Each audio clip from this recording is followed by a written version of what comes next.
March મહિનામાં આખા દેશનું હવામાન વિચિત્ર જોવા મળ્યો। આ મહિનો કાળઝાળ ગરમીથી શરૂ થયો હતો અને વરસાદ અને તોફાન સાથે સમાપ્ત થવા જઈ રહ્યો છે। દેશના વિવિધ ભાગોમાં એકસાથે વરસાદ, વીજળી અને તોફાનો જોવા મળી રહ્યા છે। વિડીયોમાં આગળ વધો તે પહેલા જો મિત્રો અમારી ચેનલમાં આવી નાની મોટી અપડેટ જોવા માટે સબસ્ક્રાઇબ કરી દેજો। કેટલીક જગ્યાએ જોરદાર પવન, જ્યારે અન્ય જગ્યાએ આકાશમાંથી વીજળીના કડાકા પણ ઉદ્ભવી રહ્યા છે। પર્વતોમાં હિમવર્ષા અને મેદાનોમાં વરસાદ સાથે વાવાઝોડાનું આ મિશ્રણ સામાન્ય નથી।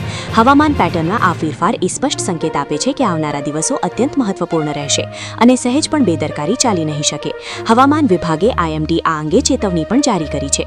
આગામી 72 કલાકમાં આશરે 12 રાજ્યોમાં ભારે વાવાઝોડું, વરસાદ, કરા પડવાની અને વીજળી પડવાની ચેતવણી જાહેર કરવામાં આવી છે। પશ્ચિમી વિક્ષેપ અને દક્ષિણ પવનોના પ્રભાવ હેઠળ રચાયેલી સિસ્ટમ અનેક પ્રદેશોમાં હવામાન પરિસ્થિતિઓમાં અચાનક અને ધરખમ ફેરફારો લાવી રહી છે। આવી પરિસ્થિતિ વચ્ચે ગુજરાતનું હવામાન કેવું રહેશે તે અંગેની પણ આગાહી જોઈએ। આ પરિવર્તન પાછળનું મુખ્ય કારણ સક્રિય પશ્ચિમી વિક્ષેપ છે। દક્ષિણ પવનો આમાં વધારે અસર કરી રહ્યા છે। પરિણામે પર્વતોથી લઈને મેદાનો સુધી સમગ્ર વિસ્તારમાં હવામાન પરિસ્થિતિઓ એકસાથે બગડી છે।